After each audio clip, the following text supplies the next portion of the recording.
GB Fire! Something is Killing the Children, volume 5. Lembrando, estamos seguindo praticamente a ordem dos TPBs americanos.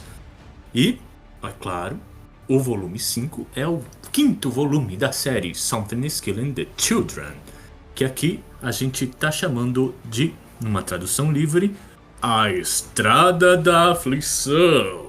E esse título tem tudo a ver com o que está acontecendo na jornada de Eric Slaughter. É isso aí, depois de 3 programas longe da Erika, né?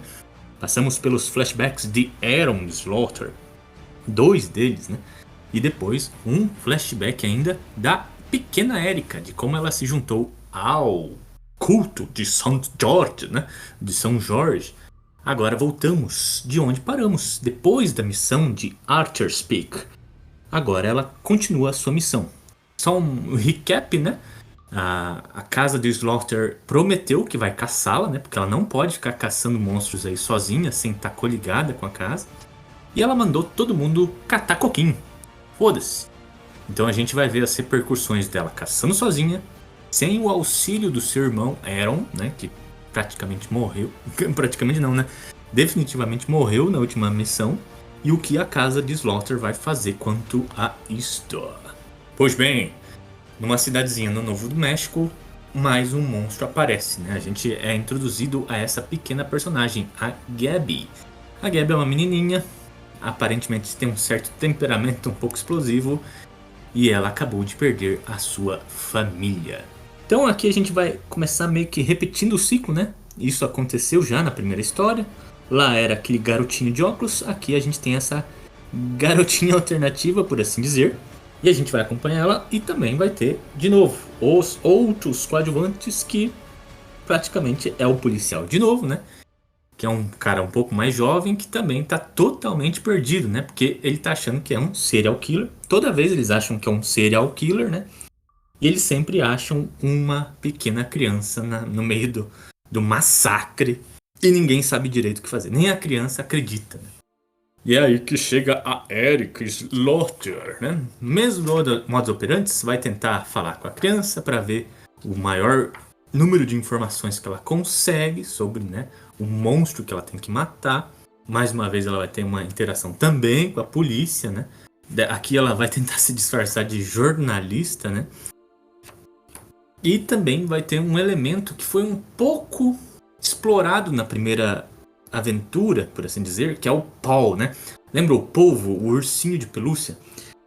Ele ficava falando umas coisas que pareciam meio sombrias, né? Até a Eric falou, cala a boca, vê se não se mete.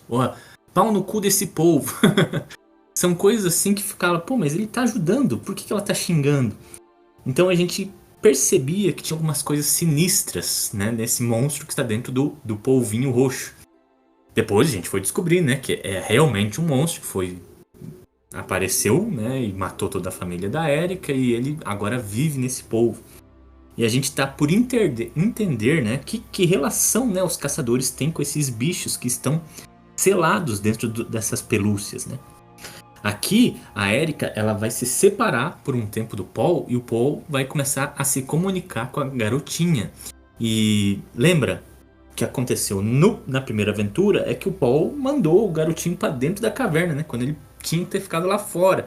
Então ele tem sim algumas dicas maquiavélicas, e aqui não vai dar outra.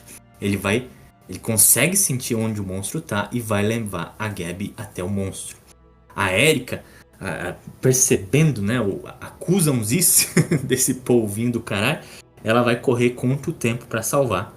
E daí que a gente encontra esse novo monstro. Diferente do Oscuras Types que eles tinham encontrado na outra vez, aqui é um chamado Duplacíptico. O Duplacíptico aparentemente é um monstro mais forte do que o Oscura Type encontrado na aventura anterior, e ele meio que emula uma pessoa, né? Ele tem um formato de uma pessoa. Ele anda em 2 pernas, usa uma calça, né? Só que em vez de uma cabeça ele tem uma bocarra gigante, um olho na barriga, assim. E não dá outra. Quando a Erika tenta enfrentar ele, ela leva uma porrada, o braço dela sai todo ensanguentado, mas pelo menos ela consegue salvar a Gabi, eles saem vazados, né? Porque ela tá quase morrendo, né? Os ferimentos dela foram muito, mas muito graves. Aparentemente, ela não consegue lidar com isso sozinha. Pois bem, nisso ela já vai tentar ligar para outro contato. E aí a gente vê de novo o grande Gary. O grande Gary apareceu no flashback, né? É aquele cara de máscara azul. Ele faz os rituais de iniciação. Aparentemente ele é um cara muito legal, porque ele lida com todos os recém-chegados na casa de Slaughter, né? Ele faz o treinamento, porque ele cria esses monstros lá na fazenda. Ele tem cachorros muito fofos, né? Só que aqui, né, já se passaram anos, e o Gary tá levando um tanque de oxigênio para aonde ele vai. E aqui a gente vê que ele tá dando suporte pra Erika, né? A gente já tinha visto que ele tinha uma relação boa com a, entre aspas, mãe da Erika, né? Que era a Jessica.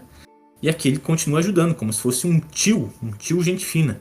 Então, apesar do Aaron Slaughter ter morrido, né, o suporte ainda tem. Ela tem algum suporte dentro da casa de Slaughter, né? E ele que dá assim a dica, ó, eu vou dar uma pesquisada aqui, né, porque é melhor você sair daí, porque é bom a gente mandar um monte de máscara branca, porque você sozinho não vai dar jeito, né? Mas a Erika não liga pra isso, né? Ela não se importa com o seu próprio corpo e ela quer salvar todo mundo no máximo que ela consegue, né? Então ela meio que vai ignorar o Big Gary, né? Agora, dando uma pausa, né, nos eventos que estão ocorrendo lá no Novo México, a gente vai ser transportado para Inglaterra, onde a gente encontra outras casas, que é a casa de Cutter. E lá tem essa moça ruiva, né? E ela é uma máscara preta da casa de Cutter. E ela é convocada pela House Slaughter para caçar a Erika, né? Assim, em um mundo ideal, a casa Slaughter ia mandar outro máscara preta caçar a Erika. Mas a casa de Slaughter não tem mais máscaras pretas. A gente viu que tinha a Ada, né? Que era tipo a avó da Erika. E ela tava numa cadeira de rodas catatônica. E tinha o Aaron. E o Aaron morreu. Ou seja, a casa de Slaughter tem que pedir para outras máscaras pretas de outras casas caçarem, né, a Erika como demanda as leis da casa de Slaughter, como as leis da fundação de St. George, né? Por isso eles chamam essa moça. E essa moça ruiva é uma psicopata, gente. Ela mata uma pessoa saindo do aeroporto, que a pessoa era meio que mal educada. Ela vai lá no banheiro e mata, né? Isso deixa já a Cecília puta, porque ela tem que lidar com limpeza de uma pessoa inocente que morreu no aeroporto morreu, foi assassinada no banheiro do aeroporto. E além disso, né, essa mulher ela vai pegando nos nervos da Cecília, né?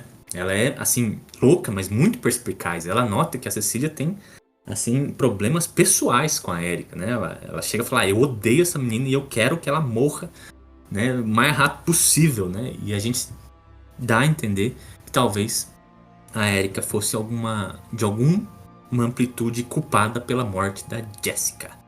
Tanto que a gente já viu alguns flashbacks, né, da Erika abraçando o corpo ensanguentado da Jessica. Então, pelo menos a gente sabe que ela estava no local, né? Estava em loco quando a Jessica morreu, né? Mas isso a gente vai ver mais pra frente. Muito legal de se notar também que a casa de Cutter, ela não usa máscaras em cima das bocas, né? Não é como se fosse a casa de Slaughter. Eles usam bandanas nos olhos. Eu acho que fica meio difícil de ver, mas pela estilística eu acho que os autores escolheram, né, diferenciar colocando as bandanas na frente do rosto, né, dos olhos. Então fica diferente. Então essa máscara preta ela não usa os dentes que nem a Erika, né, como se fosse emulando dentes de uma fera, mas sim dentes nos olhos, né? Como se fosse vários olhos de... não sei, tá em cima, tá, gente? É uma bandana. Então, pra gente ver que as outras casas, né, elas têm, assim, ritos diferentes. Elas têm... são iguais, mas tem algumas pequenas diferenças, né, que vão caracterizar cada casa, uma de cada. E o primeiro ato dessa mulher é ver quem está ajudando a Erika. E ela chega até o Gary. Então, a Erika tá toda ensanguentada, ela fudida pela batalha, pelo duplicitatipo, né? E ela liga, né, pra Erika bem naquele momento, né? Enquanto ela tá matando o Gary, o grande Gary, assim, por telefone, né?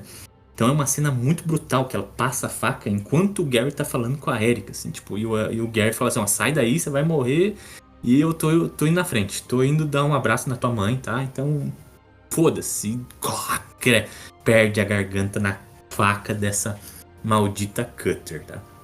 Então, essa personagem já se mostra assim, totalmente odiosa, porque o Gary era massa, né? Porra, o cara tinha cachorro.